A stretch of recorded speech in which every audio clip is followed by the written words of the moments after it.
إن الحمد لله نحمده ونستعينه ونستغفره ونؤمن به ونتوكل عليه ونعوذ بالله من شرور أنفسنا ومن سيئات أعمالنا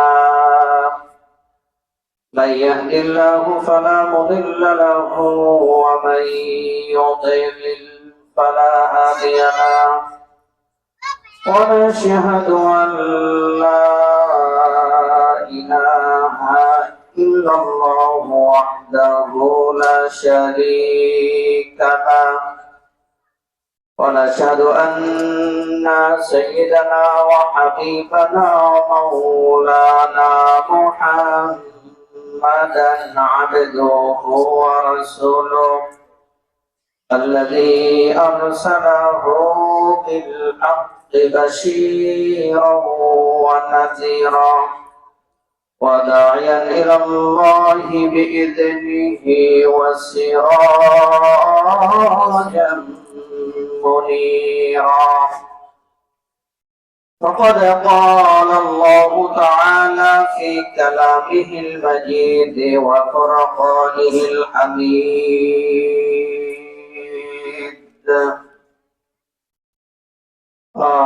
أعوذ بالله من الشيطان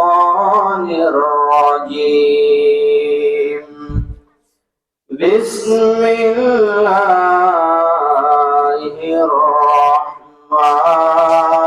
الرحمن الرحيم إن الله وملائكته يصلون على النبي يا أيها الذين آمنوا صلوا عليه وسلموا تسليما اللهم صل على محمد وعلى آل محمد كما صليت على إبراهيم وعلى آل إبراهيم إنك حميد مجيد اللهم بارك على محمد وعلى آل محمد كما باركت على إبراهيم وعلى آل إبراهيم إنك حميد مجيد اللهم بارك لنا في رجب وشعبان وبلغنا رمضان সকলে বলুন আমিন আমিন আলহামদুলিল্লাহ চান্দরু দারুস সালাম ইসলামিয়া হাফেজিয়া মাদ্রাসা এতিমখানা ও শেখ ইব্রাহিম জামে মসজিদের উদ্যোগে আয়োজিত বার্ষিক ওয়াজ মাহফিলের সম্মানিত সভাপতি আলহাজ হযরত মাওলানা নিসার আহমেদ মৃধা বারাকাল্লাহু ফি হায়াতি প্রিন্সিপাল জানবরপুর দারুস সালাম ইসলামিয়া হাফেজিয়া মাদ্রাসা এতিমখানা আল্লাহ তার জীবনে বরকত দান করুন আমিন তার জীবনের সমস্ত নেক আমলগুলোকে যেন আল্লাহ রাব্বুল আলামিন কবুল করুন আমিন আজকের মাহফিলের প্রধান বক্তা জনাব আলহাজ হযরত মাওলানা আব্দুর রাজ্জাক বারাকাল্লাহু ফি হায়াতি আজকের মাহফিলের বিশেষ বক্তা হিসেবে আলোচনা করেছেন হযরত মাওলানা আবু জাফর সাহেব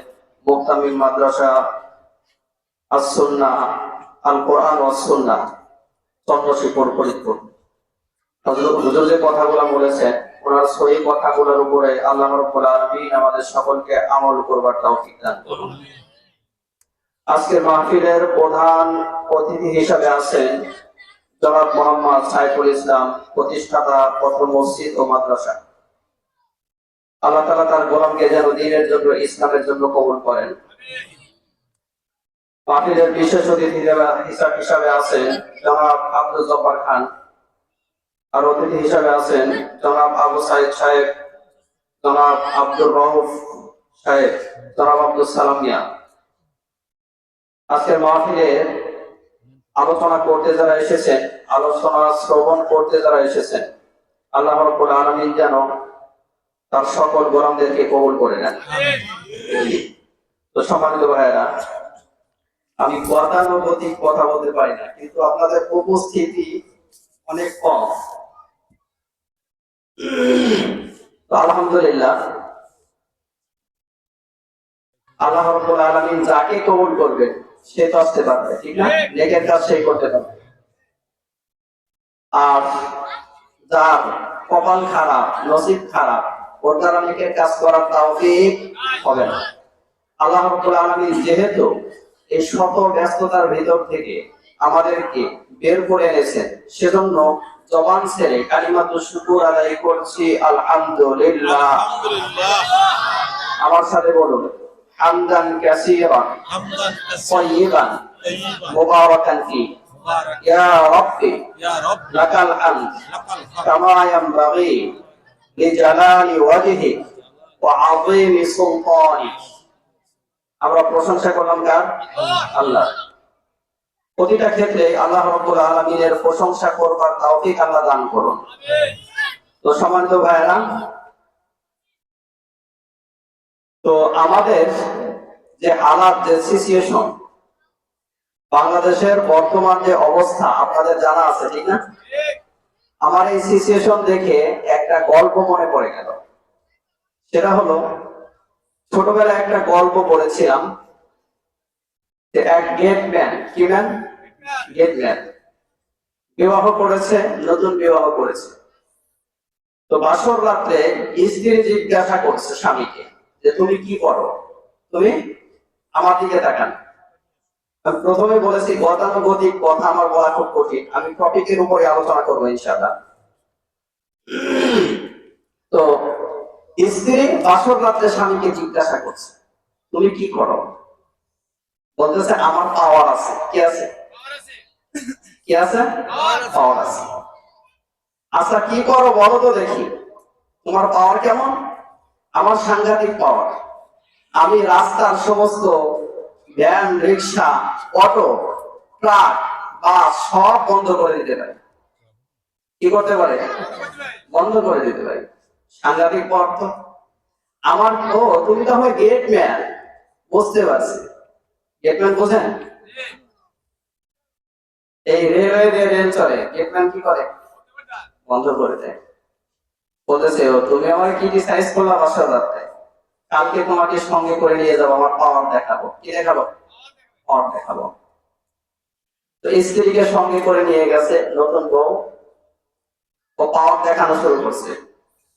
লাল পতাকা উত্তোলন করছে, তারপরে ওই যে রাস্তার উপর দিয়ে যেটা নামানোর ওটা নামিয়ে দিয়েছে। এবার ভ্যান, অটো, রিক্সা, বাইসাইকেল, মোটরসাইকেল, ট্রাক, বাস সব দাঁড়িয়ে আছে। স্ত্রীকে পাশে দাঁড় করিয়ে রেখে বলতেছে এই দেখো আমার পাওয়ার, সব দাঁড় করায় রাখছে। সব কি করায় রাখছে? কিছুক্ষণ পর আবার ছেড়ে দিয়েছে, গাড়ি দিতে আছে। স্ত্রী বলতেছে আমি তো তোমার ক্ষমতা বুঝতে পারি, তুমি সামান্য একটা গেটম্যান, সামান্য একটা গেটম্যান। বলতেছে এখন আমাকে ক্রিটিসাইজ করতেছো, আমাকে দিয়ে বিদ্রুপ করতেছো, উপহাস করতেছো, আমার পর আরো আছে, তোমার দেখাই। ঠিক আছে দেখো, লাল পতাকা আছে না? লাল পতাকা একটা উত্তোলন করে রেলওয়ের মাঝখানে রেখে দিয়ে রাস্তার পাশে যে মাঠ, মাঠের মধ্যে বসে আছে স্ত্রীকে নিয়ে। এবার ট্রেন তো চলতেছে, হঠাৎ করে ট্রেনের যে চালক এ মনে করছে হয়তো কোনো মহাবিপদ, হয়তো কোনো মহাবিপদ সংকেত দিয়েছে। ট্রেন দাঁড় করাইছে, চলন্ত ট্রেন দাঁড় করায় এবার চালক নামছে। নামার পরে বলতেছে ভাই এই যে লাল পতাকা দিয়েছেন কেন? এখানে রাস্তায় কোনো সমস্যা মনে হচ্ছে না? বলতেছে আমার স্ত্রীকে আমার পাওয়ার দেখানোর জন্য। কি দেখানোর জন্য? এই কথা বলেন, কি দেখানোর জন্য? পাওয়ার দেখানোর জন্য। এই কথা বললে বেটা তুই, চালক বলতেছে ট্রেনের চালক, বেটা তুই ইয়ার কি মারার সময় পাস না? এখানে কত গুরুত্বপূর্ণ ব্যক্তিবর্গ আছে, তাদের কত জরুরি কাজ আছে, আমারও নির্দিষ্ট সময়ে, নির্ধারিত সময়ে পৌঁছাতে হবে, তুই এখানে ইয়ার কি মারিস? 5টা আঙ্গুল একত্রিত করে মুখের উপরে ঠাস ঠাস করে 3-4টা মেরে দিয়েছে। 3-4টা। এবার স্ত্রী বলতেছে তোমাকে যে মানলো, বলতেছে আমি আমার পাওয়ার দেখাইছি, ও ওর পাওয়ার দেখাইছে। আমার এই হাসির খোরাক দেইনি আমি। এই বাংলাদেশের দিকে তাকালে মনে হয় 16-17 বছর শোষণ করে, নির্যাতন করে, অত্যাচার করে একদল পালিয়েছে, বহু দল এখন ওই স্থানে দাঁড়িয়ে এরা ওই কার্যকলাপে লিপ্ত হয়ে গেছে। বোঝা উচিত পায়ের জুতা মুখে উঠতে সময় যারাই এই পৃথিবীতে ক্ষমতার অপব্যবহার করেছে, আল্লাহ রাব্বুল আলামিন ওদেরকে ভূপৃষ্ঠ থেকে এমন ভাবে লাঞ্ছিত করেছে যে ওদের নামে কেউ নামকরণ করতে চায় না। এখান থেকে শিক্ষা নেওয়া উচিত। আল্লাহ আমাদের বুঝবার তৌফিক দান করেন। তো সম্মানিত ভাইরা, আজকে এই মাহফিলের ইন্তজাম করা হয়েছে দীর্ঘদিন চেষ্টা প্রচেষ্টার ফলে, ঠিক না? অনেক মেহনত করা হয়েছে। যারা অর্থ দিয়েছেন, শ্রম দিয়েছেন, বুদ্ধি পরামর্শ দিয়েছেন, আল্লাহ রাব্বুল আলামিন যেন তাদের এই ত্যাগকে কবুল করেন। আমিন।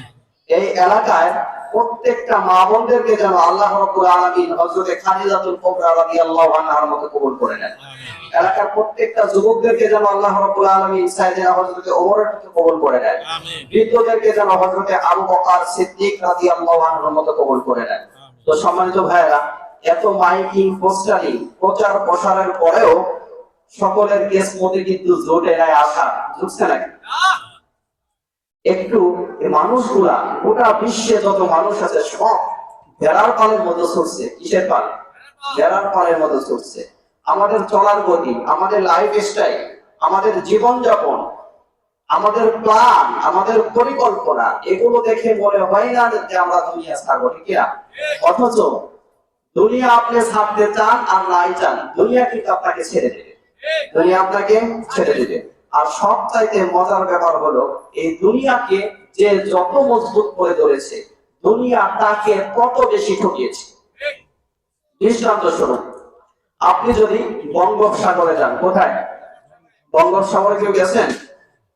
হ্যাঁ, বঙ্গোপসাগরে গিয়ে আপনি চিন্তা করতেছেন এই সমুদ্রের যত পানি আছে সমস্ত পানি আমার হাতের মুঠের মধ্যে নিয়ে নেব।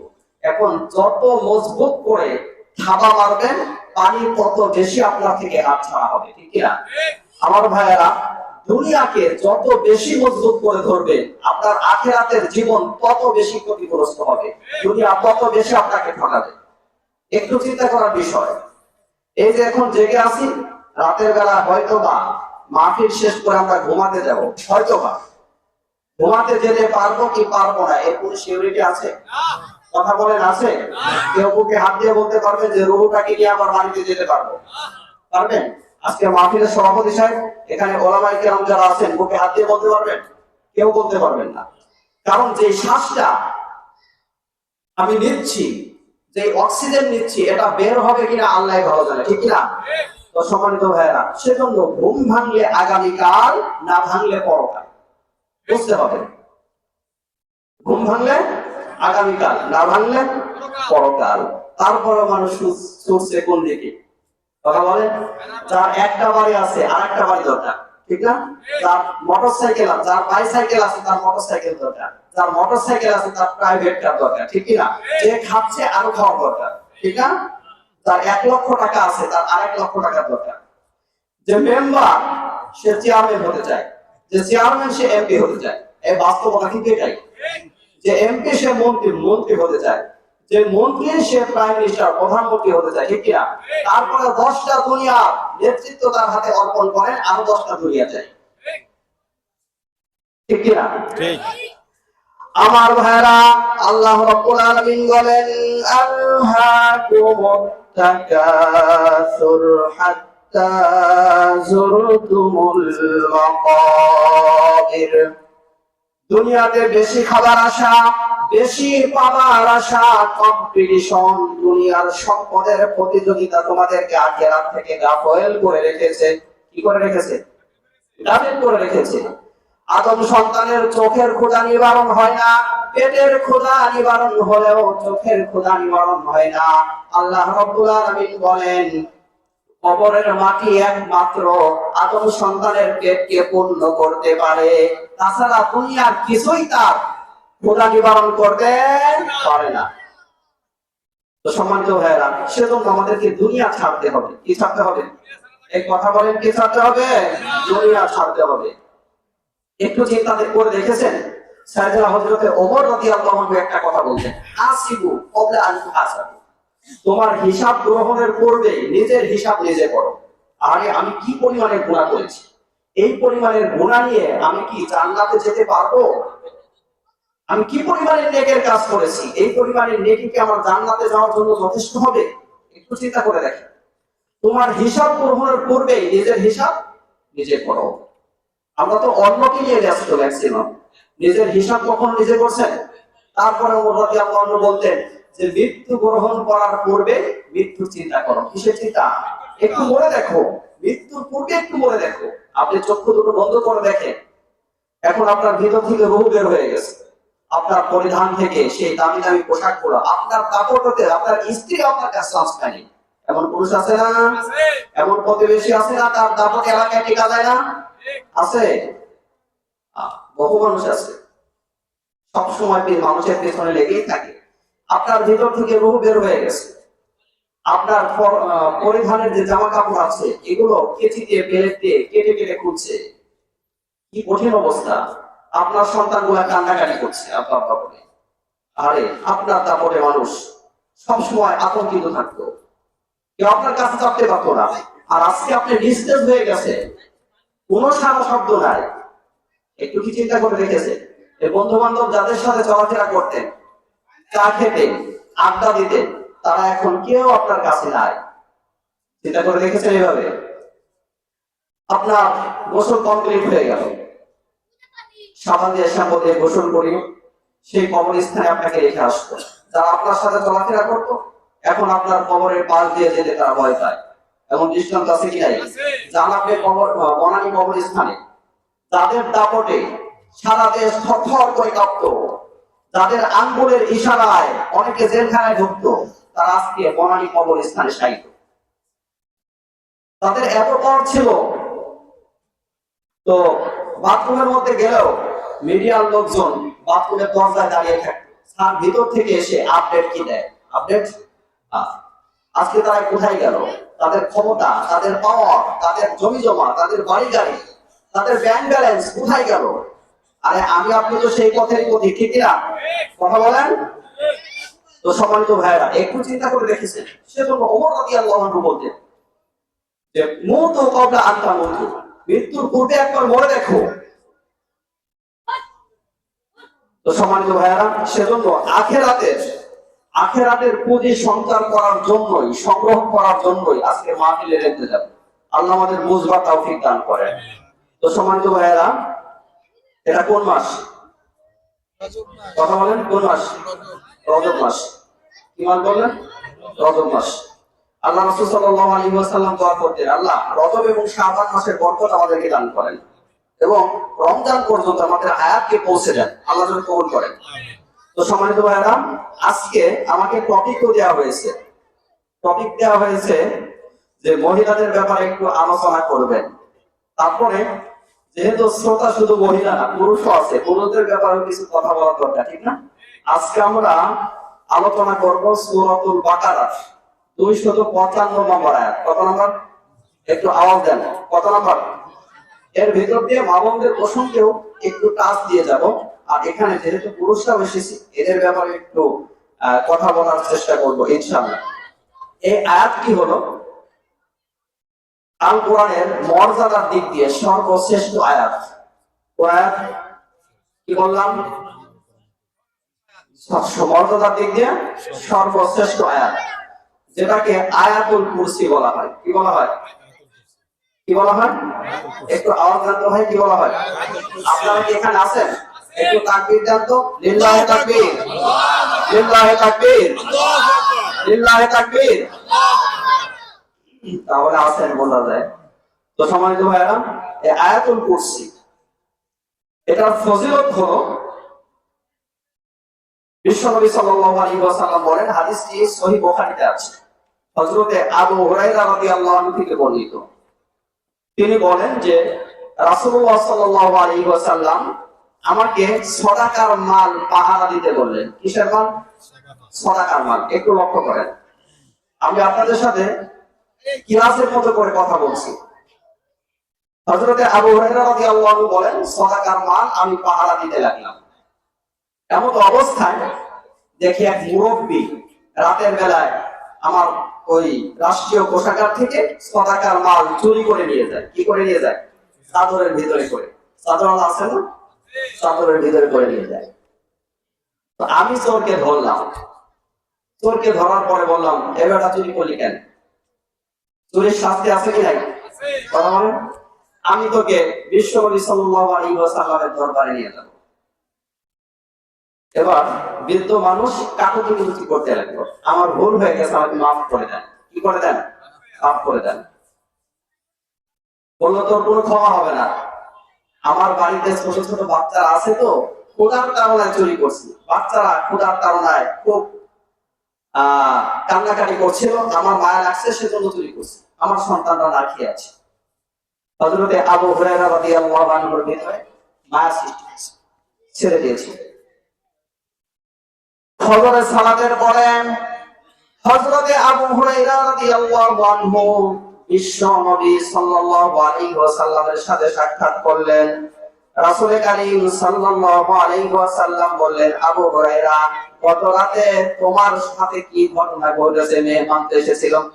মেহমান এসেছিল। মেহমান কই, তুমি একা আসছো কেন? আমার ভাইয়েরা, আবু হুরায়রা রাদিয়াল্লাহু আনহু বলেন, ইয়া রাসূলুল্লাহ, গত রাতে চোর এসেছিল, সদাকার মাল থেকে চুরি করে নিয়ে যাচ্ছিল। আমি তাকে ধরলাম। ধরার পরে বললাম, তোমাকে বিশ্ব নবীর দরবারে নিয়ে যাব। কিন্তু লোকটা কাকতি মিনতি করলো। বৃদ্ধ মানুষ, তার বাড়িতে ছোট ছোট বাচ্চারা আছে, ক্ষুধার্ত। দিলে খুব মায়া হয়েছে, যার কারণে তাদেরকে ছেড়ে দিয়েছি, তাকে ছেড়ে দিয়েছি। বিশ্বনবী বললেন, আবু হুরায়রা, আজকে রাতে আবারও আসবে মেহমান, আবারও আসবে। আবু হুরায়রা রাদিয়াল্লাহু আনহু ডিউটি পালন করছেন। ওই বৃদ্ধ একই পদ্ধতিতে এসে সদাকার মাল নিয়ে যায়। আবু হুরায়রা রাদিয়াল্লাহু আনহু বললেন, গতকালকে ছেড়েছি, আজকে আর কোনো ছাড় নাই। গতকালকে আজকে বেশি কাকুতি মিনতি কান্নাকাটি শুরু করে দিল। বাবা, আমি পেটের দায়ে চুরি করেছি, ক্ষুধার যন্ত্রণায় চুরি করেছি, সন্তানদের আর্তনাদ চিৎকার সহ্য করতে পারছিলাম না, বাবা হিসাবে সহ্য করার মতো না, তাই চুরি করেছি, আমাকে মাফ করে দাও, আমাকে। আবু হুরায়রা রাদিয়াল্লাহু আনহু এই রাতেও ছেড়ে দিলেন। কয়বার ছাড়লেন? আওয়াজ দেন, কয়বার? দুইবার ছেড়ে দিলেন। ফজরের সালাতের পরে বিশ্বনবী সাল্লাল্লাহু আলাইহি ওয়াসাল্লাম হযরতে আবু হুরায়রা রাদিয়াল্লাহু আনহুকে ডেকে বললেন, আবু হুরায়রা, তোমার মেহমান কোথায়? মেহমান ওলামায়ে কেরাম আছে, রিয়াদুস সালিহিনের মধ্যে হাদিস আছে। বিশ্বনবী সাল্লাল্লাহু আলাইহি ওয়াসাল্লামকে হযরতে আবু হুরায়রা বললেন, ইয়া রাসূলুল্লাহ, ইয়া হাবিবাল্লাহ, গত রাতেও সে কাকুতি মিনতি করেছে, আমার মায়া লেগেছে, তাই ছেড়ে দিয়েছি। আল্লাহ রাসূল বললেন, আজকে রাতেও আসবে মেহমান, আজকে রাতেও আসবে। হযরতে আবু হুরায়রা রাদিয়াল্লাহু আনহু ডিউটি পালন করছেন, এমত অবস্থায় মেহমান আবার আসছে, আবার এসে সদাকার মাল চুরি করে নিয়ে যায়। আবু হুরায়রা রাদিয়াল্লাহু আনহু বললেন, এবার ধর্মের বাপ বললেও তো ছাড়বো না। কি বললো? ধর্মের বাপও যদি বলিস, তারপরে কোনো ছাড় হবে না। আজকে আর কোনো ছাড় নাই, একবার দুইবার হয়ে গেছে, আজকে কোনো চান্স আর নাই। আজকে তোকে বিশ্বনবীর দরবারে আমি নিয়েই যাব। ওই বৃদ্ধ এবার বলতে শুরু করছে, আবু হুরায়রা, আমি তোমাকে এমন একটা আমলের কথা বলবো, এমন একটা আমলের কথা আমি তোমাকে বলে দেব, যে আমলটা যদি তুমি রাতের বেলায় করো, তাহলে আল্লাহ তাআলার পক্ষ থেকে একজন পাহারাদার, একজন ফেরেশতা স্পেশাল ভাবে আল্লাহ রাব্বুল আলামিন তোমাকে নিযুক্ত করে দেবেন। এই পাহারাদার সারা রাত জাগরণ করে তোমার ডিউটি, তোমার দায়িত্ব পালন করবে। এবার লোকটা আগে আবু হুরায়রা রাদিয়াল্লাহু আনহু বলতেছেন, ঠিক আছে, তোমাকে ছাড়তে পারি, তাহলে আমলটা বলো। আমলটা একটু আওয়াজ দেন, আমলটা বলো। এবার ওই লোকটা বলতেছে, বৃদ্ধ বলতেছে, আমলটি হলো আয়াতুল কুরসি। কিসের কথা বললাম? আয়াতুল কুরসি। মুখস্থ আছে? এই কথা বলেন, মুখস্থ আছে? আমার ভাইয়েরা, হযরতে আবু হুরায়রা রাদিয়াল্লাহু আনহু লোকটিকে ছেড়ে দিলেন। মসজিদে নববীতে গিয়ে ফজরের সালাত বিশ্বনবীর পেছনে আদায় করলেন হযরতে আবু হুরায়রা। সালাতের পরে বিশ্বনবী বললেন, আবু হুরায়রা, তোমার মেহমান কোথায়? আবু হুরায়রা রাদিয়াল্লাহু আনহু বললেন, ইয়া রাসূলুল্লাহ, গতকালকে একটু ব্যতিক্রম ঘটনা ঘটেছে। মেহমান আসলো, চুরিও করলো, ধরে ফেললাম। টাটকা নিয়ত করলাম আপনার দরবারে নিয়ে আসবো, তাকে হুঁশিয়ারি দিলাম। লোকটা আমাকে একটা আমলের কথা বলে দিল। বলল, আবু হুরায়রা, যদি তুমি রাতের বেলায় আয়াতুল কুরসি পাঠ করো, আল্লাহ তাআলার পক্ষ থেকে স্পেশাল একজন প্রহরী তোমার দায়িত্বে নিযুক্ত করা হবে। কেউ তোমার কোনো ক্ষতি করতে পারবে না, কোনো ক্ষতি করতে পারবে না। বাড়িতে চোর আসার সম্ভাবনা আমাদের বাড়িতে আছে কি নাই? কম না বেশি? পায়খানাও বর্তমান নিরাপত্তা ঠিক কিনা? আমার ভাইরা, বিশ্বনবী সাল্লাল্লাহু আলাইহি ওয়াসাল্লাম এই কথা শোনার পরে বললেন, আবু হুরায়রা, এই পরাপর 3 দিন তোমার সাথে কোন বৃদ্ধ সাক্ষাৎ করেছে তুমি জানো নাকি? আবু হুরায়রা রাদিয়াল্লাহু আনহু বললেন, ইয়া রাসূলুল্লাহ, দেখলাম একজন বৃদ্ধ মানুষ। আল্লাহর রাসূল বললেন, সে বৃদ্ধ মানুষ না, সে এসেছিল ইবলিস। সে মিথ্যাবাদী ঠিক আছে, কিন্তু আমল যেটা তোমাকে শিখিয়েছে এটা সত্য নাকি? তাহলে আয়াতুল কুরসির আমল দরকার আছে কি নাই? আছে। তাহলে এখন আসেন, একটা ফজিলত গেল, কয়টা? আমি বলেছি গতানুগতিক কথা বলবো না, শিক্ষা নিয়ে বাড়ি যাবো ইনশাআল্লাহ। 2 নম্বর ফজিলত হলো, রাসূল কারীম সাল্লাল্লাহু আলাইহি ওয়াসাল্লাম বলেন, যে ব্যক্তি 5 ওয়াক্ত ফরজ সালাতের পরে আয়াতুল কুরসি পাঠ করে, ওই ব্যক্তি এবং জান্নাতের মাঝে বাধা হলো মৃত্যু। তার মানে মৃত্যু বরণ করতে দেরি আছে, আল্লাহ জান্নাত দিতে দেরি করবেন না। কয়টা ফজিলত গেল? 2টা। দ্বিতীয় নম্বর ফজিলত হলো, তাফসীরে বাইজাবিতে আছে। কোথায় আছে? তাফসীরে বাইজাবিতে আছে। আপনারা সকলে ঈসা আলাইহিস সালাতু ওয়াস সালামের নাম শুনেছেন? শুনছেন? শুনেন নাই কে? আল্লাহ রাব্বুল আলামিন নবীদেরকে মুজিজা দান করেছিলেন, অলৌকিক ক্ষমতা দান করেছিলেন। কি দান করেছিলেন? মুজিজা দান করেছিলেন। ঈসা আলাইহিস সালাতু ওয়াস সালামকে আল্লাহ মুজিজা দান করেছিলেন। অন্ধ রোগীর, অন্ধ মানুষের চোখে যদি হাত বুলিয়ে দিতেন, সঙ্গে সঙ্গে লোকটা দৃষ্টিশক্তি ফিরে পেত। পুরাতন কোন কবরের, নতুন কোন কবরের পাশে গিয়ে যদি জিজ্ঞাসা করতেন, কোন বিইজনিল্লাহ, ও আল্লাহর গোলাম, আল্লাহর হুকুমে দাঁড়িয়ে যা, কি কারণে তোকে হত্যা করা হয়েছে, ও নিজেই বলে দিত। এই কারণে আমাকে হত্যা করেছে, অমুক ব্যক্তি হত্যা করেছে, এভাবে বলে দিত। এটা মুজিজা ছিল। কি ছিল? পয়গম্বর হযরত ঈসা আলাইহিস সালাতু ওয়াস সালামের কাছে তার উম্মতের লোকেরা আসলো। আসার পরে বলল, আল্লাহর পয়গম্বর ঈসা রূহুল্লাহ, তুমি নিজেকে নবী বলে দাবি করো, তোমার উপরে ঈমান আনতে পারি, একটা শর্ত আছে। সেই শর্তটা কি? ঈসা আলাইহিস সালাতু ওয়াস সালাম বললেন, শর্তটা হলো, তুমি তো নতুন কবরের অধিবাসীদেরকে চিন্তা করতে পারো। এখন আমরা হাজার হাজার বছর পূর্বের একটা কবরের পাশে তোমাকে নিয়ে যাব। সেখানে গিয়ে যদি ওই পুরাতন কবরের অধিবাসীর সাথে কথা বলতে পারো, তাহলে তোমার প্রতি ঈমান আনবো। তোমার প্রতি এই কথা বলেন। কথা বললেন কে? ঈসা আলাইহিস সালাতু ওয়াস সালামের উম্মতরা, বনি ইসরাইল। সরি, ঈসা আলাইহিস সালাতু ওয়াস সালামের উম্মতেরা এভাবে প্রস্তাব দিল। ঈসা আলাইহিস সালাতু ওয়াস সালাম, উনি তো আল্লাহর পয়গম্বর, নিজে তো কোনো কাজ করতে পারেন না আল্লাহর হুকুম ছাড়া। কার হুকুম ছাড়া? উনি আল্লাহ রাব্বুল আলামিনের কাছে সাহায্য চাইলেন। রব্বুল আলামিন, আমার উম্মতেরা এরা তো বোঝে না, শর্ত দিয়ে দিয়েছে, ওরা আপনার প্রতি ঈমান আনবে, আপনার দ্বীনকে গ্রহণ করে নেবে, আমি ঈসা রূহুল্লাহকে ওরা নবী হিসাবে স্বীকৃতি দেবে। এই কাজটা আপনি করে দেখান, আমার তো কোনো ক্ষমতা নাই। ঈসা আলাইহিস সালাতু ওয়াস সালাম পুরাতন কবরের পাশে গিয়ে দাঁড়ালেন। দাঁড়ানোর পরে বললেন, কুম বিইজনিল্লাহ, ও আল্লাহর গোলাম, আল্লাহর হুকুমে দাঁড়িয়ে যা।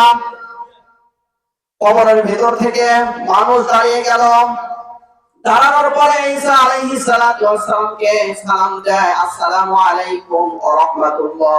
ও আল্লাহর পয়গম্বর ঈসা, আল্লাহর শান্তি তোমার উপরে বর্ষিত হোক, আল্লাহর রহমত ও শান্তি। ঈসা আলাইহিস সালাতু ওয়াস সালাম বললেন, তোমার পরিচয় কি? আমার পরিচয় হলো আমি হযরতে নূহ আলাইহিস সালাতু ওয়াস সালামের সন্তান শাম, আমার পক্ষ থেকে সালাম গ্রহণ করুন এবং আমার পিতার পক্ষ থেকেও সালাম গ্রহণ করুন। তুমি নূহ আলাইহিস সালাতু ওয়াস সালামের সন্তান শাম, মারা গেছো তো বহু আগে। হ্যাঁ, আমি ৪,৫০০ বছর পূর্বে মারা গেছি। কত বছর? ৪,৫০০ বছর পূর্বে। আচ্ছা, বুঝতে পারলাম ৪,৫০০ বছর পূর্বে মারা গেছো। তাহলে বলো তো দেখি, কিভাবে তোমার লাইফ থেকে আশ্চর্যকর একটি ঘটনা আমাকে শোনাও। একটু লক্ষ্য করেন, এখানে শিক্ষা আছে। নূহ আলাইহিস সালাতু ওয়াস সালামের সন্তান হযরতে শাম, কেউ কেউ বলেছেন তিনি নবীও ছিলেন। যাই হোক, নবী না হলেও তো নবীর সন্তান, নবী না হলেও নবীর সন্তান।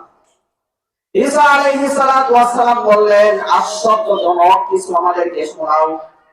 নূহ আলাইহিস সালাতু ওয়াস সালামের সন্তান বলতেছেন, ইয়া আম্মি ঈসা রূহুল্লাহ, ও আমার চাচা ঈসা রূহুল্লাহ, আপনি শুনে রাখেন, আমার পিতা আমাকে বলেছিলেন তোমাকে দ্বিতীয়বারের মতো কিছু সময়ের জন্য জীবিত করা হবে আল্লাহর নবী ঈসা আলাইহিস সালাতু ওয়াস সালামের যুগে। কোন সময়? ঈসা আলাইহিস সালাতু ওয়াস সালামের যুগে। তখন তুমি তার সাথে যদি সাক্ষাৎ হয়ে যায়, কথোপকথন হয়, আমার পক্ষ থেকে একটা সালাম পৌঁছে দিও। দ্বিতীয় নাম্বার বিষয় হলো, আল্লাহ জীবিত করতে পারেন কি পারেন না? পারেন না। মৃত্যুর পরে আল্লাহ জীবিত করতে পারবেন না। এক দৃষ্টান্ত, কত রাত, কত রাত আমি ঘুমিয়েছিলাম, ইমাম সাহেব আমার পাশে আসলাম ভাই আছেন, ঘুমিয়েছিলেন, শামসুল হক ভাই ঘুমিয়েছিলেন, আপনারা যারা আছেন সকলে কি করছিলেন? রাত্রে ঘুমাইছিলেন। চেয়ারম্যান সাহেব ঘুমাইছিল, এমপি সাহেব ঘুমাইছিল, মন্ত্রী সাহেব ঘুমাইছিল, প্রধানমন্ত্রী ঘুমাইছিল, ডোনাল্ড ট্রাম্প ঘুমাইছিল, জো বাইডেন ঘুমাইছিল, ঠিক না? সবাই কি করছিল? ঘুমাইছিল গত রাত্রে। তো ঘুমানোর পরে আমার আপনার করার কিছু ছিল? কোনো কাপড় ছিল? কথা বলেন। আমি আপনি কি কঠিন একটা মুহূর্ত আমার আপনার লাইফে গত রাত্রে গেছে, চিৎপটাং হয়ে শুয়েছিলাম, কোন রকমের কোনো পাওয়ার আমার আপনার ভিতরে ছিল না, এমন অসহায় অবস্থা পড়েছিলাম। মুখ দিয়ে লালা বের হয়েছে, মুখ দিয়ে লালা বের হয়েছে। মশা, মাছি, পিপিলিকা এগুলো যদি নাকের ছিদ্র দিয়া, কানের ছিদ্র দিয়া ঢুকতো, তাড়ানোর ক্ষমতা কোনো মিয়ার ছিল? এই কথা বলা ছিল? ছিল না। আমার ভাইয়ারা, গত রাত্রে ঘুমালাম, কি অসহায় অবস্থায় পড়েছিলাম। আল্লাহ রাব্বুল আলামিন আবার সকালবেলা আমাদেরকে জীবিত করে দিলেন। কি করে দিলেন? আল্লাহ তাআলা বলেন, ওয়া হুয়াল্লাযী ইয়াতাওয়াফফাকুম বিল-লাইলি ওয়া ইয়া'লামু মা জারাহতুম বিন-নাহার। তিনি সেই সত্তা যিনি রাতের বেলায় তোমাদেরকে মৃত্যু ঘটান, আবার দিনের বেলায় তোমাদেরকে জীবিত করেন। একটা নির্দিষ্ট টাইম কোর্স পুরা করার পরে আবার সেই আল্লাহ তোমাদেরকে পুনরুত্থান ঘটাবে। কি করবেন? একত্রিত করবেন আল্লাহ। সম্মানিত ভাইয়ারা, আল্লাহর জন্য এটা কঠিন না সহজ? এই কথা বলেন, সহজ না কঠিন? সহজ। সেজন্য আমাকে আপনাকে উঠতে হবে। মৃত্যুবরণ করা মানে মানুষের জীবন শেষ হয়ে যাওয়া না, মানুষের জীবন সবেমাত্র শুরু হওয়া, সবেমাত্র শুরু হওয়া। আমাদের কিন্তু একটা পরিচয় ছিল, আমরা কিন্তু ৩য় নাম্বার স্টেশনে অবস্থান করছি। কত নাম্বার? মানুষের রুহের কোনো মৃত্যু নাই। রুহের কি নাই? কথা বলেন, রুহের কি নাই? মৃত্যু নাই। ১ নাম্বার স্টেশন ছিল আমাদের আলমে আরওয়াহ। কোথায়? রূহের জগৎ। সেখান থেকে আল্লাহ রাব্বুল আলামিন ট্রান্সফার করে দিয়ে দিলেন আলমে পুতুন, মাতৃগর্ভে। সেখান থেকে আল্লাহ রাব্বুল আলামিন ট্রান্সফার করে দিলেন দুনিয়াতে। এখান থেকে ট্রান্সফার হয়ে মানুষ যাবে কবরের জগতে। তারপরে হাসরের ময়দানে উঠতে হবে। এরপরে জান্নাত অথবা জাহান্নাম। বুঝতে পারছেন? তাহলে পালানোর কোনো সুযোগ আছে? এই কথা বলেন, পালানোর কোনো সুযোগ আছে? খাও দাও, ফুর্তি করো, দুনিয়াটা মস্ত বড়, এখানে শেষ নয়, এখানে শেষ নয়। মানুষ মারা যাওয়া মানে তার জীবন সবেমাত্র শুরু হলো, সবেমাত্র শুরু হলো। আল্লাহ আমাদের আখিরাত বুঝবার তৌফিক দান করেন। ঈসা আলাইহিস সালাতু ওয়াস সালামের সন্তান বললেন, হে আমার চাচা, আপনি আশ্চর্যকর কিছু শুনতে চেয়েছেন, তাহলে শুনুন। আমার কাছে যখন মালাকুল মউত হযরতে আজরাইল আলাইহিস সালাতু ওয়াস সালাম আমার রূহটাকে কবজ করার জন্য আসলেন, আমার শরীরের 360টি জোড়ার ভিতর থেকে রুহটাকে এমন ভাবে টান মারলেন, এমন ব্যথা অনুভব আমি করলাম, যেই ব্যথায় আমার গোটা শরীর জর্জরিত হয়ে গেছে। আমি মারা গেছি 4500 বছর পূর্বে, কথা ঠিক আছে, কিন্তু সেই ব্যথা আমার শরীরের মধ্যে এখনো রয়ে গেছে। মৃত্যু কি জিনিস একটু বোঝার চেষ্টা করেন সম্মানিত ভাইয়েরা। দ্বিতীয় নম্বর তথ্য দিলেন ইয়া আম্মি ঈসা রুহুল্লাহ। দ্বিতীয় নম্বর বিষয় হলো, আমি যখন মৃত্যুবরণ করি আমার মাথার চুল কিন্তু সাদা ছিল না। এই যে মৃত্যুর একটা যন্ত্রণা, একটা কষ্ট, একটা টেনশন আমার মাথার চুলগুলোকে তাৎক্ষণিকভাবে পাকিয়ে দিয়েছে। চিন্তা করছেন? বিশ্বনবী পৃথিবীর মধ্যে সর্বশ্রেষ্ঠ মানুষ, উনি যখন ইন্তেকাল করবেন ওনার কাছে মনে হচ্ছিল, আল্লাহ নবী বলেন, আমার কাছে মনে হচ্ছে অহুদ পাহাড়টা আমার বুকের উপরে চাপিয়ে দেওয়া হয়েছে, এত কষ্ট হচ্ছে। একটু চিন্তা করছেন ওই পথের পথিক কিন্তু আমরা সকলেই, ঠিক কিনা? এই কথা বলেন। দুনিয়াতে নাস্তিক যারা হয় ওরা সবকিছু অস্বীকার করে, there is no God, সৃষ্টিকর্তা বলতে কেউ নাই, এই কথা ওরা বলে। তারপরে কিন্তু আর মৃত্যুকে অস্বীকার করতে পারে না, পারে নাকি? কথা বলেন, মরা লাগবেই, মরা লাগবেই। আল্লাহ রাব্বুল আলামিন বলেন, কুল্লু নাফসিন যায়িকাতুল মাউত সুম্মা ইলাইনা তুরজাউন। প্রত্যেকটা প্রাণীকে মৃত্যুর স্বাদ গ্রহণ করতেই হবে, অতঃপর আল্লাহর কাছে প্রত্যাবর্তিত হওয়াই লাগবে। পালানোর কোনো অপশন নাই, পালানোর কোনো অপশন নাই। আমার ভাইয়েরা, মৃত্যুর মুহূর্তে বিশ্বনবী সাল্লাল্লাহু আলাইহি ওয়াসাল্লাম উনি বলেন, আমার কাছে মনে হচ্ছে মৃত্যু যন্ত্রণা এতটা কঠিন যে উহুদ পাহাড় আমার বুকের উপরে চাপিয়ে দেওয়া হয়েছে। হযরতে মালাকুল মউতকে বিশ্বনবী বলতেছিলেন, ইয়া মালাকুল মউত, আমারই যখন এত কষ্ট হচ্ছে তাহলে আমার উম্মতের তো কষ্ট হবে।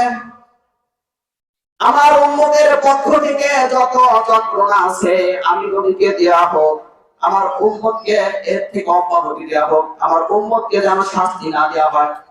মালাকুল মউত বলে, এটা হবে না, কিন্তু একটা আমল আছে। কি আছে? এই আমলটা যদি আপনার কোন উম্মত করে মৃত্যুর যন্ত্রণা হবে, ঠিক আছে। তাফসীরে বাইজানিতে লিখেছেন মুফাসসিরে কিরাম, মৃত্যুর যন্ত্রণা হবে ঠিক আছে, কিন্তু শিশু যেমনি ভাবে মায়ের কোলে দুধ পান করে নিরাপত্তার সাথে, আপনার যেই উম্মত আয়াতুল কুরসির আমল করবে প্রত্যেক ফরজ সালাতের পরে, শিশু যেমনি ভাবে নিরাপদে মায়ের দুধ পান করে, ঠিক তেমনি ভাবে আপনার উম্মতের মৃত্যু হবে। বলেন সুবহানাল্লাহ। সুবহানাল্লাহ। তাহলে আয়াতুল কুরসির ফজিলত শুনলাম কয়টি? এই কথা বলেন, কয়টি? এক নম্বরে কি বলেছি? এই কথা বলেন, রাতের বেলায় যে ব্যক্তি আয়াতুল কুরসি পাঠ করবে আল্লাহ রাব্বুল আলামিন তার পক্ষ থেকে এই বান্দার জন্য একজন প্রহরী নিযুক্ত করে দিবেন। সারা রাত ওই ফেরেশতা এই বান্দার জন্য নাইট গার্ড হিসেবে কাজ করে যাবে। দুই নম্বর ফজিলত হলো, যে ব্যক্তি প্রত্যেক ফরজ সালাতের পরে আয়াতুল কুরসি পাঠ করবে আল্লাহ রাব্বুল আলামিন এই বান্দা মৃত্যুবরণ করার সঙ্গে সঙ্গে জান্নাত দিয়ে দিবেন। তিন নম্বর ফজিলত বললাম হলো, মৃত্যুর যন্ত্রণা আল্লাহ কমায় দিবেন। কি করে দিবেন? বান্দা টেরই পাবে না। তাহলে এত ফজিলত কিসের জন্য জানার দরকার আছে কি নাই? এই কথা বলেন, জানার দরকার আছে? জানার দরকার আছে। এর মধ্যে আছে নাকি? এখানে আল্লাহ রাব্বুল আলামিনের সার্বভৌমত্বের মালিকানা 10টি কোয়ালিটি আল্লাহ উল্লেখ করেছেন। কয়টি? 10টি কোয়ালিটি। আমি এই আয়াত নিয়ে গবেষণা করে দেখলাম এত ফজিলত কেন। 5 ওয়াক্ত ফরজ সালাতের পরে বললো আর মৃত্যুবরণ করার সঙ্গে সঙ্গে আল্লাহ জান্নাত দিয়ে দিলেন, এমনি এমনি নাকি? তাহলে এর ভিতরে অবশ্যই কিছু আছে। পুরো আয়াতটা গবেষণা করে দেখলাম, যে ব্যক্তি আয়াতুল কুরসির এই 10টি কোয়ালিটিতে বিশ্বাস করতে পারে, মানতে পারে, আমল করতে পারে, এর থেকে শিক্ষা নিতে পারে, জীবন যাবে, কোনোদিন ওই ব্যক্তি আল্লাহর সাথে শিরিক করতে পারবে না। আমাদের বাংলাদেশে লক্ষ লক্ষ সালাত আদায়কারী আছে, হাজি আছে, ওরা কিন্তু হজ করে, বছরে বছরে ওমরা করে, সালাত আদায় করে, আবার মানব রচিত আইনের দিকে দৌড়ায়। আছে কি নাই? ওরা আয়াতুল কুরসি বোঝে না। আয়াতুল কুরসি যারা পাঠ করতেছে এরাও ম্যাক্সিমাম বোঝে না। একটা দৃষ্টান্ত, এক রেশনের দোকানদার, কিসের কথা বললাম? রেশনের দোকানদার। উনি একটা তোতা পাখি পালতো। কি পালতো? তোতা পাখি খাঁচার মধ্যে ঢুকাইছে ওনার সুবিধার্থে। তোতা পাখিকে দুইটা কথা শিখাইছে। কয়টা কথা? আওয়াজ দেন। কয়টা কথা শিখাইছে? দুইটা কথা। একটা হলো লাইনে দাঁড়ান, এক এক করে আসেন। কি শিখাইছে? এর কথা বলেন। ওই রেশনের চাল যখন দেয় তখন এই তোতা পাখি বলে লাইনে দাঁড়ান, এক এক করে আসেন, বিশৃঙ্খলা সৃষ্টি করবেন না, বিশৃঙ্খলা সৃষ্টি করবেন না। এই তোতা পাখি থাকে কোথায়? এই কথা বলেন আমার দিকে স্টেজে কোনো সাউন্ড হবে না। কথা কি শিখাইছে? লাইনে দাঁড়ান, এক এক করে আসেন, বিশৃঙ্খলা সৃষ্টি করবেন না। বুঝতে পারছেন? এখানে শিক্ষা আছে। তোতা পাখি একদিন এই কথা কখন বলে?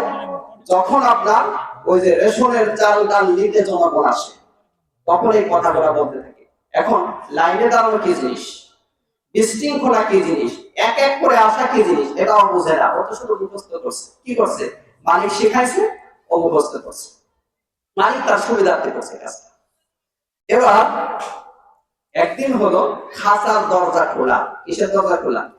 তোতা পাখি ফুরুত করে বের হয়ে গেছে। বের হয়ে যাওয়ার পরে ওই এলাকায় স্থানীয় যত পাখি ছিল, কাক, শালিক, এগুলাই তো আচ্ছা মতো সাইজ করতে শুরু করছে। এমন ভাবে ঠোকানো শুরু করছে, ও প্রায় মৃত্যুবরণ করছে, আধা মরা হয়ে গেছে। এখন তোতা পাখির মাথার মধ্যে আসলো, আমি তো খাঁচার মধ্যে থেকে বলতাম এক এক করে আসুন, লাইনে দাঁড়ান, এক এক করে আসুন, বিশৃঙ্খলা সৃষ্টি করবেন না। ওর এই কথাগুলো মনে পড়ে গেছে। এই কথাগুলো এখন বলতে শুরু করছে, খবর খাচ্ছে আর বলতেছে লাইনে দাঁড়ান, এক এক করে আসুন, বিশৃঙ্খলা সৃষ্টি করবেন না। এখন একটু চিন্তা করে দেখেন, এমনিতেই যে পরিমাণের ঠোকরও খাচ্ছে, ওর জান যায় অবস্থা, আর যদি সবাই লাইন ধরে আইসে এক এক করে ঠোকায়, ওকে আর বাঁচবে? কথা বলেন, বাঁচবে? আমাদের অবস্থাও তাই। আয়াতুল কুরসি যারা পড়ে এরা এর অর্থই বোঝে না, এরা এর থেকে শিক্ষাও নেয় না, যার কারণে আল্লাহ ব্যতীত মানব রচিত আইনের দিকে যাওয়া ঠিক না।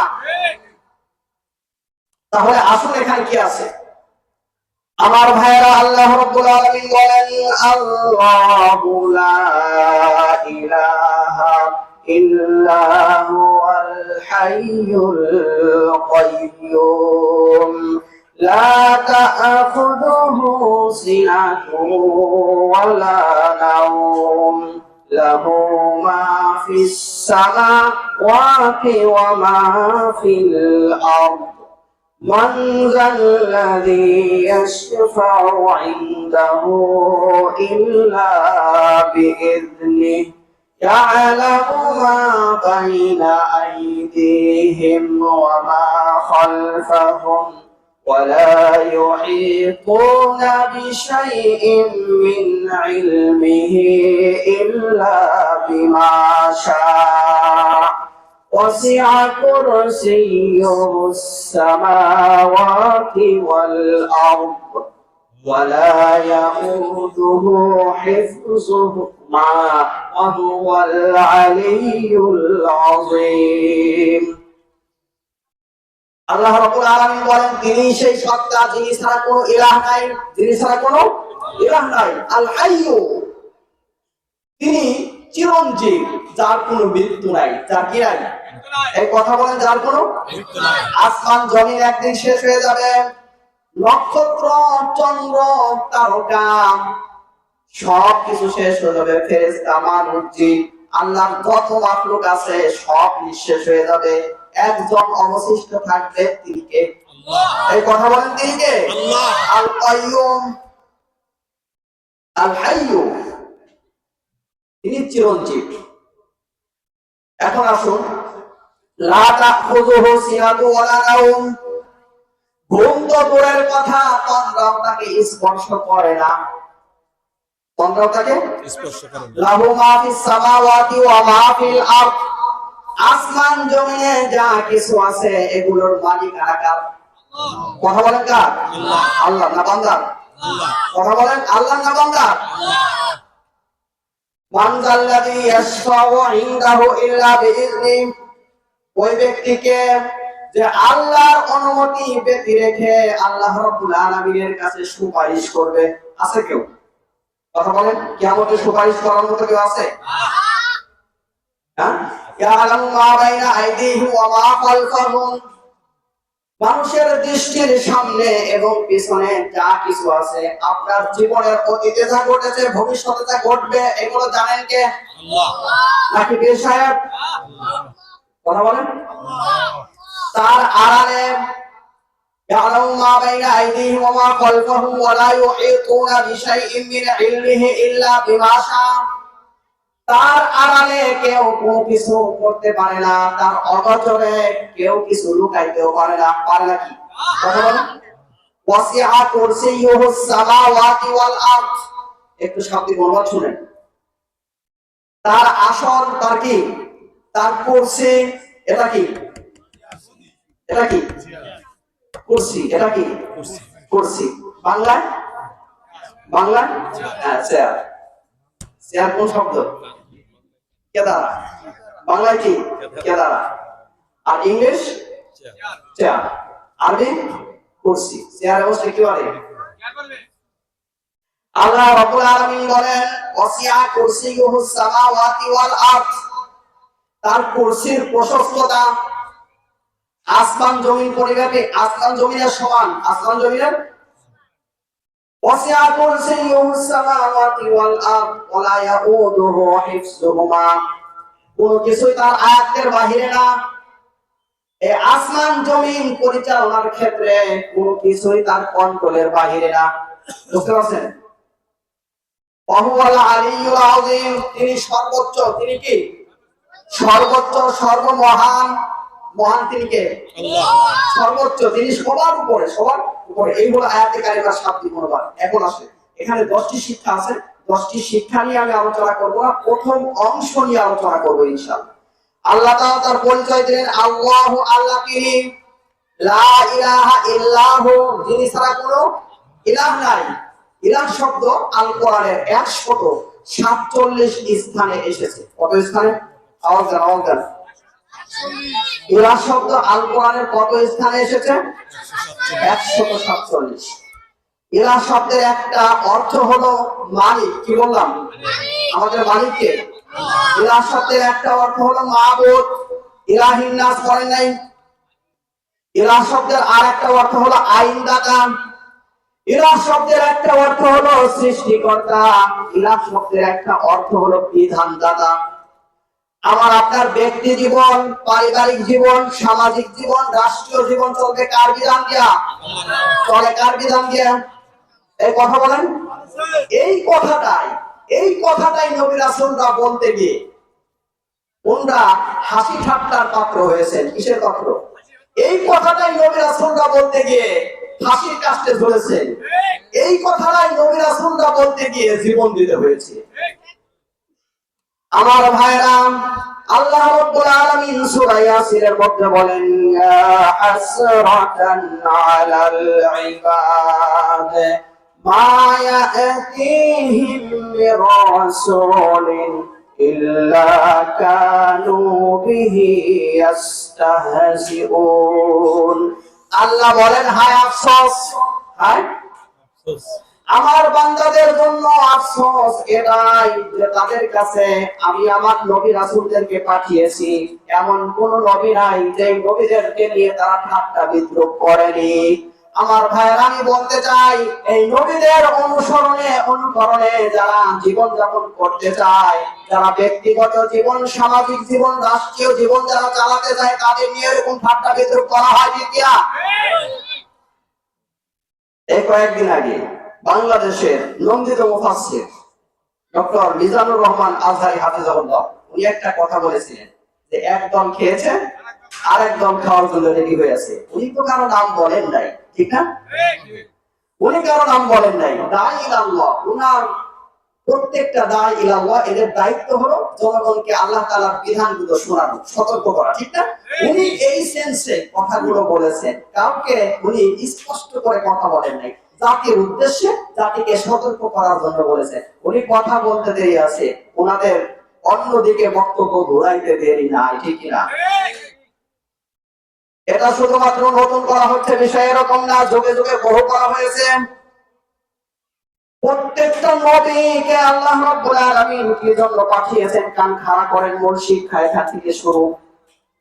কি জন্য আল্লাহ রাব্বুল আলামিন জাতির কাছে নবী রাসূল পাঠিয়েছেন? প্রত্যেকটা নবী এই দাওয়াত দিয়েছেন, ইয়া কওমি ইবুদুল্লাহ মা লাকুম মিন ইলাহিন গায়রু।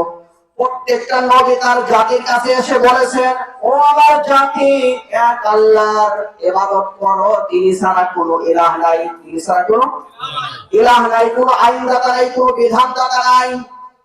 আল্লাহ রাব্বুল আলামিন প্রথম যেদিন ওহী করলেন হযরত মূসা আলাইহিস সালাতু ওয়াস সালামের কাছে, কার কাছে?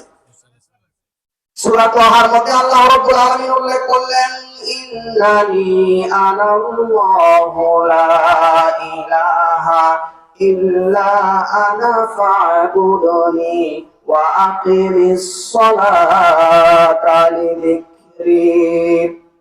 আল্লাহ রাব্বুল আলামিন প্রথম দিন যেদিন মূসা আলাইহিস সালাতু ওয়াস সালামের কাছে ওহী নাযিল করলেন, মূসা আলাইহিস সালাতু ওয়াস সালামকে বললেন, ও মূসা, আমি আল্লাহ, আমি ছাড়া কোনো ইলাহ নাই, আমি আল্লাহর ইবাদত করো, ওয়া আকিমিস সালাতা লিযিকরি, আর আমার শরণার্থে সালাত প্রতিষ্ঠিত করো। একটু লক্ষ্য করেন, মূল শিক্ষা কিন্তু শুরু হয়ে গেছে।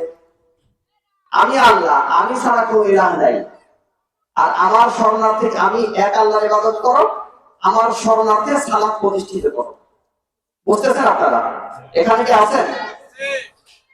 আল্লাহ রাব্বুল আলামিন বললেন, মূসা, ওহী তোমার কাছে করলাম, এই দাওয়াত ফেরাউনের কাছে পাঠায় দাও। কার কাছে?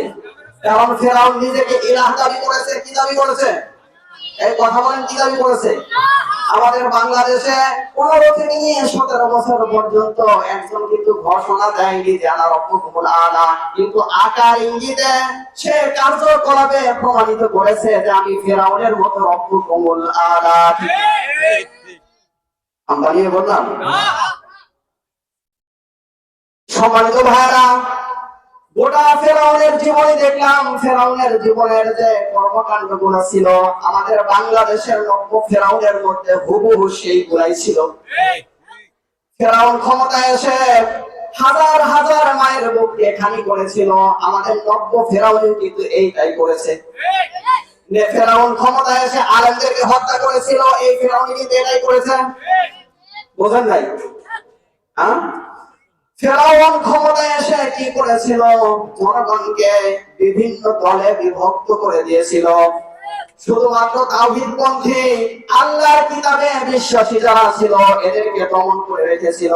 আমাদের বাংলাদেশের নব্য ফেরাউন কিন্তু এটাই করেছে। আমি বানিয়ে বলছিলাম, সূরা কাসাসের 4 নম্বর আয়াত, কত নম্বর?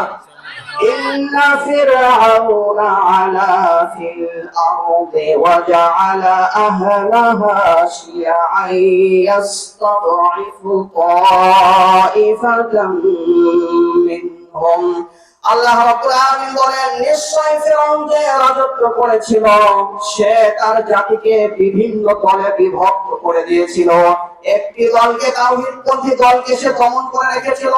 আমাদের বাংলাদেশের নব্য ফিরআউনের দিকে যদি আমরা তাকাই, তাহলে আমরা দেখতে পাই এদেশের মধ্যে বিভিন্ন দলে জনগণকে বিভক্ত করে দিয়ে সে তাওহীদপন্থী দলকে সে তার ক্ষমতা টিকিয়ে রাখার জন্য সে দমন করে রেখেছিল। তাহলে মিল আছে কি নাই? কথা বলেন। তৎকালীন সময়ের ফেরাউন কি করেছিল? ফেরাউন তার কর্মকাণ্ডের মধ্যে এটা ছিল যে আমি হলাম তোমাদের সবচাইতে বড় খোদা। কি? তার মানে বুঝেন, আজ পর্যন্ত পৃথিবীর ইতিহাস কোরআন থেকে দেখলাম, পৃথিবীর ইতিহাসে আজ পর্যন্ত যারাই নিজেদেরকে খোদা বলে দাবি করেছে, কেউ কিন্তু আসমান জমিনের মালিক আমি এই কথা বলে নাই, চন্দ্র সূর্যের মালিক আমি এই কথা বলে নাই।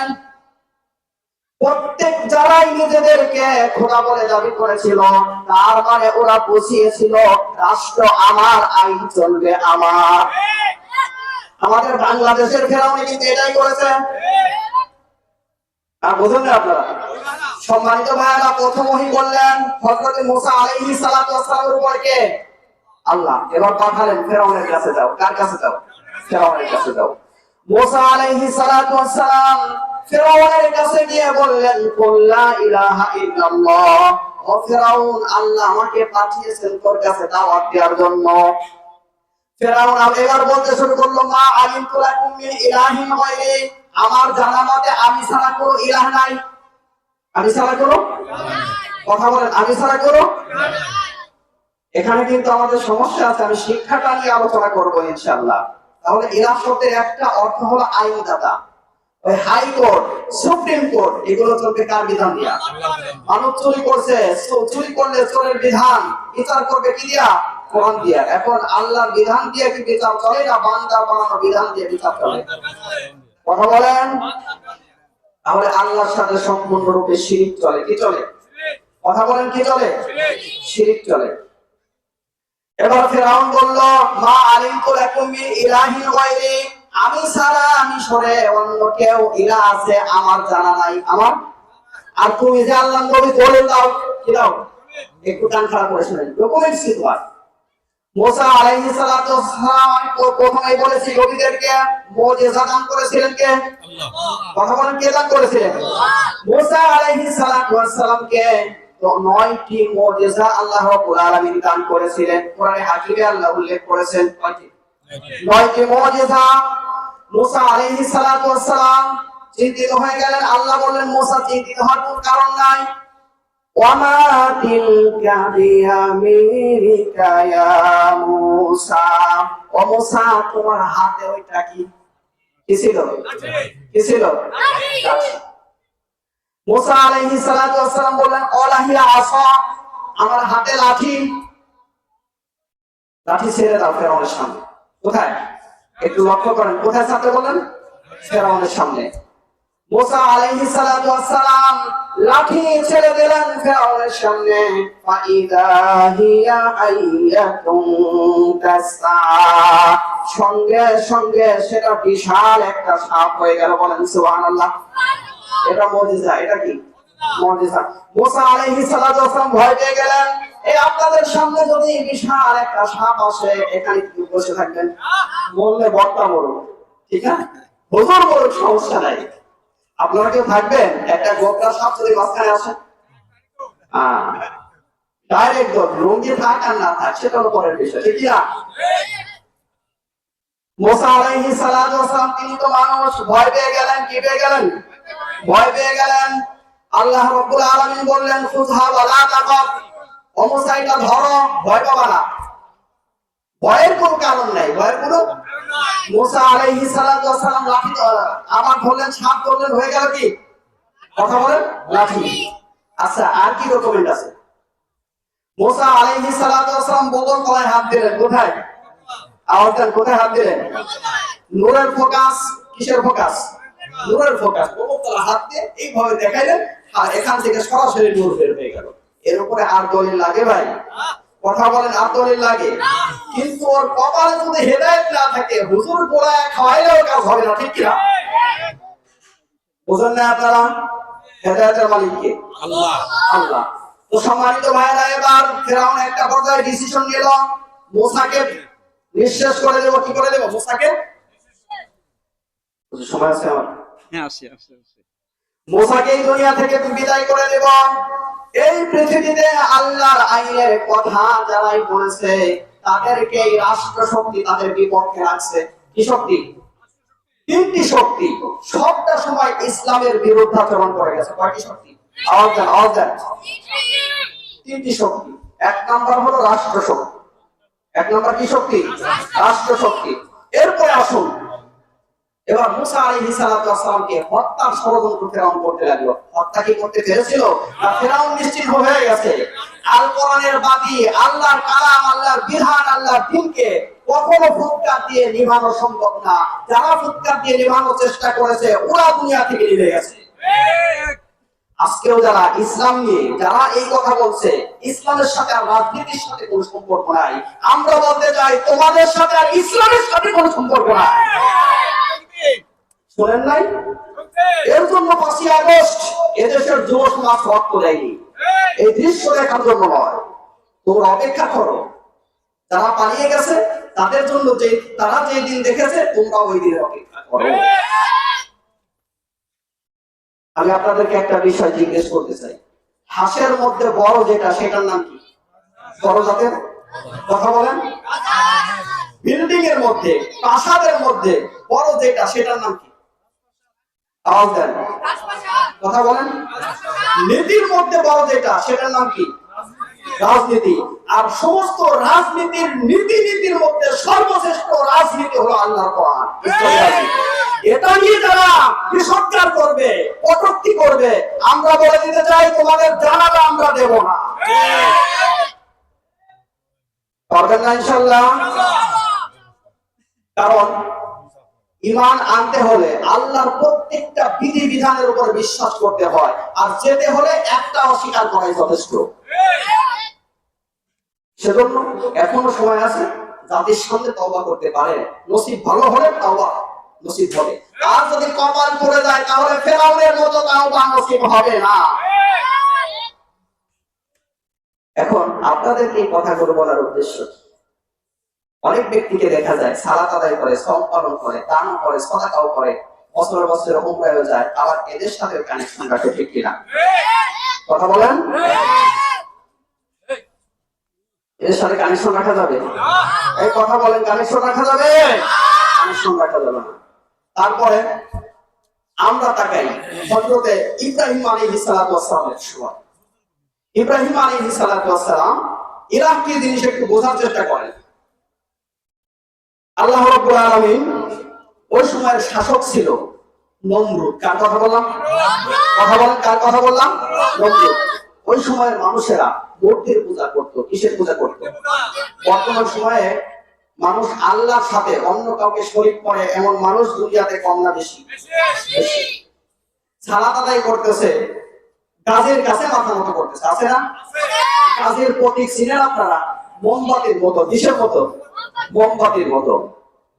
এ এলাকায় নাই মনে হয়। মা বোন যারা আছেন একটু লক্ষ্য করে শোনেন। অনেকে সালাত আদায় করে ওই গাছের মোমবাতির পূজা করে, আছে না ভাই? অনেকে সালাত আদায় করে ওই গাছতলা মান্নত করে, আছে কি নাই? অনেকে সালাত আদায় করে আবার ল্যাংটা বাবার কাছে যায় মরিদ হয়ে, আছে কি নাই? অনেকে সালাত আদায় করে বিপদে পড়লে কবরওয়ালার কাছে গিয়ে সাহায্য চায়, আছে কি নাই? কথা বলেন, আছে? এরা কি করে আল্লাহর সাথে? কবরের ভিতর যে ব্যক্তি শুয়ে আছে সে ছেড়ে দিতে পারে, মেরে দিতে পারে, সন্তান দিতে পারে। আর ও তো বঙ্গোপসাগরের মধ্যে পড়ে হাবুডুবু খায়, ও তো নিজেই অন্ধ, আপনাকে কি দিবে? এতটুকু বোঝেন না? কমন সেন্স নাই? নিজের হাত দিয়ে তৈরি করলেন, বাঁশ দিয়ে দাঁড় করায় রাখলেন, সেটার কাছে মাথা নত করলেন, যুক্তির দাবি হলো ও আপনার কাছে মাথা নত করবে। এত বড় রকম হয়ে গেলে আল্লাহ এত নিয়ামত ভোগ করলেন, অথচ আল্লাহর চিনলেন না। ইলাহ কি এটা বুঝলেন না? শয়তানও আফসোস করতে থাকে, এত নিচে নামি গেল তোরা। সম্মানিত মা বোন যারা আছেন একটু লক্ষ্য করে শোনেন। এই মহিলার এই সমস্ত জায়গায় যায় বেশি, ঠিক কিনা? আসন করে গিয়ে চিন্তা করে এমন মহিলা আছে কি নাই? তাহলে ওদের মাঝে আর আবু জেহেলদের মাঝে কোনো পার্থক্য আছে? আবু জেহেলরা বাইতুল্লাহর মধ্যে 360টি মূর্তি স্থাপন করেছিল। কতগুলো বললাম? এর মধ্যে প্রসিদ্ধ মূর্তি ছিল লাত, মানাত, উজ্জা, হুবল। আল্লাহ রাসূল সাল্লাল্লাহু আলাইহি ওয়াসাল্লাম এসে বললেন, এই মিয়ারা, এই যে হুবলের কাছে মাথা নত করে কেন, লাতের কাছে মাথা নত করে কেন, উজ্জার কাছে মাথা নত করে কেন? ওরা বলতেছে এটা আমাদের ফসল দেয়, এটা আমাদের রিজিকের ব্যবস্থা করে, ফসল ভালো করে, এটা আমাদের দেশের জন্য কল্যাণ বয়ে আনে। এই আকীদার মানুষ আছে কি নাই? অথচ নিজেই দাঁড়াতে পারে না, বার করা রাখছে কি দিয়া? এতটুকু বোঝে না। আমার ভাইরা, হযরত ইব্রাহিম আলাইহিস সালাতু ওয়াস সালামের কাছে আল্লাহ রাব্বুল আলামিন ওহী করলেন, ও আমার পয়গম্বর ইব্রাহিম, তোমার জাতির লোকেরা মূর্তির পূজা করে। কিসের পূজা করে? এই কথা বলেন, অর্থাৎ কিসের পূজা করে? মূর্তির পূজা করে। ইব্রাহিম আলাইহিস সালাতু ওয়াস সালাম গোটা জাতিকে বলতে লাগলেন, ও আমার জাতি, এক আল্লাহর ইবাদত করো। তোমরা এমন জিনিসের কাছে কেন মাথা নত করো যেগুলোর সামনে খাবার থাকে? ওই খাবার কুকুরে এসে ছিনতাই করে খেয়ে যায়, কুকুরের হাত থেকে ওদের রিজিক রক্ষা করতে পারে না, তোমাদেরকে রক্ষা করবে কেমনে? তোমাদের খাবারের উপরে, তোমাদের গায়ের উপরে মশা মাছি পড়ে, তোমরা যেগুলো ইবাদত করো ওইগুলোর গায়ের উপরে কুকুরে পেশাব করলেও তাড়াইতে পারে না, ওর সামনে খাবার খেয়ে ফেলে তাও ওরা কিছু বলতে পারে না, করতে পারে না। যে নিজের খাবার সংরক্ষণ করতে পারে না, নিজেকে হেফাজত করতে পারে না, তোমাদেরকে কেমনে হেফাজত করবে? ওরা একটা পর্যায়ে ইব্রাহিম আলাইহিস সালাতু ওয়াস সালামকে কি করলো, সংক্ষেপে বলছি, অগ্নিকুণ্ডে নিক্ষেপ করলো। কোথায়? এই কথা বলেন, কোথায়? অগ্নিকুণ্ডে নিক্ষেপ করলো। এবার অগ্নিকুণ্ডে নিক্ষেপ করার পরে তাফসীরে মারিফুল কোরআনের মধ্যে এসেছে, বাদশার নির্দেশে, তৎকালীন সময় নমরুদ বাদশার নির্দেশে 30 দিন ব্যাপী আগুন জ্বালানো হলো। তো তাফসীরের কিতাবে এসেছে, আকাশ ছোঁয়া ছোঁয়া করে যদি পাখি উপর দিয়ে যেত তাহলে আগুনের মধ্যে আগুনের তাপে পড়ে যেত, এমন আগুন। নমরুদ হযরত ইব্রাহিম আলাইহিস সালাতু ওয়াস সালামকে অগ্নিকুণ্ডে নিক্ষেপ করলো। কোথায়? ওদিক দিয়ে বিল্ডিং এর ছাদে কিন্তু নমরুদ এই দৃশ্য দেখার জন্য বসে আছে। কি করার জন্য? কথা বলেন, এই দৃশ্য দেখার জন্য। আল্লাহ রাব্বুল আলামিন আগুনকে অর্ডার দিয়ে দিলেন, কুলনা ইয়া নারু কুনি বারদান ওয়া সালামান আলা ইব্রাহিম। আগুনে যখন ফেলানো হয়, হযরত ইব্রাহিম আলাইহিস সালাতু ওয়াস সালামকে আল্লাহর ফেরেশতা ওই সময়ে এসে হাজির হয়ে গেছেন জিবরিল আলাইহিস সালাতু ওয়াস সালাম। জিবরিল আলাইহিস সালাতু ওয়াস সালাম বলেন, ও আল্লাহর পয়গম্বর ইব্রাহিম, আমি আপনাকে হেল্প করে, একটু বলেন নমরুদের আগুন নিভিয়ে দেয়, আপনি বলেন এখান থেকে আপনাকে হেল্প করি, সাহায্য করি।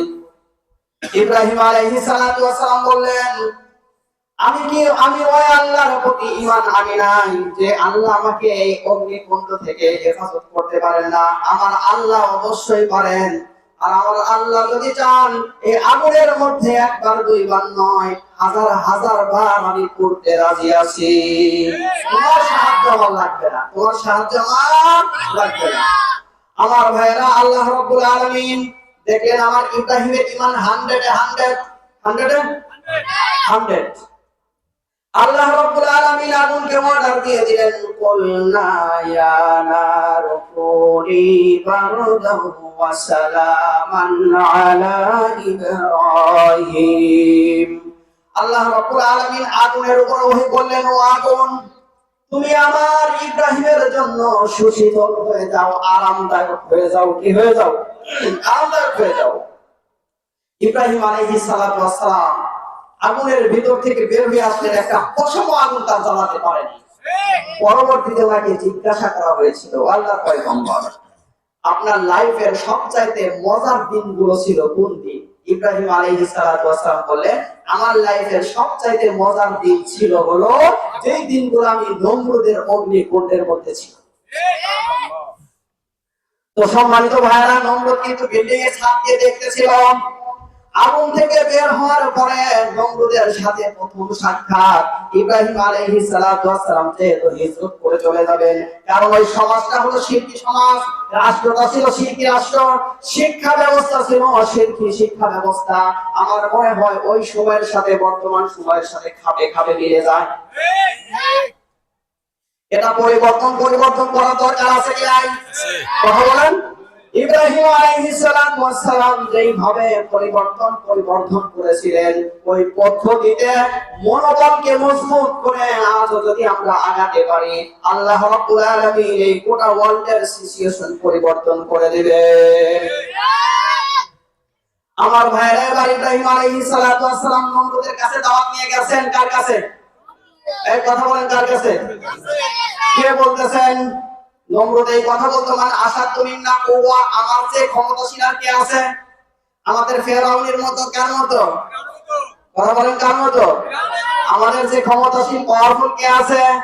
আমরা পালাবো না, অথচ আমরা দেখি তাদের অস্তিত্ব কিন্তু বাংলার জমিনে নাই।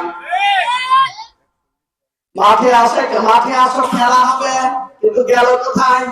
খেলোয়াড়ই তো নাই। কথা বলেন। এই যুগে যুগে যারা ফাউল করেছে, কি করেছে, আল্লাহ রাব্বুল আলামিন ওদেরকে বোল্ট আউট করে দিয়েছেন। কি আউট? কথা বলেন। এখনো সংশোধন হওয়ার টাইম আছে। ওই স্থানগুলো যারা দখল করতেছেন, প্লিজ এখান থেকে শিক্ষা নেয়। কঠিন দিন অপেক্ষা করবে। আল্লাহ আমাদের এ জাতীয় ফিতনা থেকে হেফাজত করুন। এবার ইব্রাহিম আলাইহিস সালাতু ওয়াস সালাম গেলেন কার কাছে? কথা বলেন, কার কাছে? হ্যাঁ, নমরুদের কাছে দাওয়াত নিয়ে গেলেন। কুল লা ইলাহা ইল্লাল্লাহ। নমরুদ বলতেছে, আরে আমার কাছে আসছো, আমি ছাড়া তো কোনো ইলাহ নাই। আমি ছাড়া কোনো ইলাহের ব্যাখ্যা চলছে, আমি ছাড়া কোনো ইলাহ নাই। তুমি ছাড়া ইলাহ নাই, আজীব ব্যাপার। সেটা কেমন কথা? ইব্রাহিম আলাইহিস সালাতু ওয়াস সালাম বললেন, আমার ইলাহ যিনি তার পাওয়ার শোনো। তার আল্লাহ রাব্বুল আলামিন কোরআন হাকিমের মধ্যে উল্লেখ করে দিলেন, আলাম তারা ইলাল্লাযী হাজ্জা ইব্রাহিমা ফি রাব্বিহি আন আতাহুল্লাহুল মুলক إذ قال ربي الذي يحيي ويميت قال أنا أحيي وأميت لله تكبير لله تكبير সম্মানিত ভাইরা, আল্লাহ রাব্বুল আলামিন বলেন, হে নবী, আপনি কি ওই সময়ের ঘটনা জানেন না? দেখেন নাই আপনি? আপনি কি শুনেন নাই?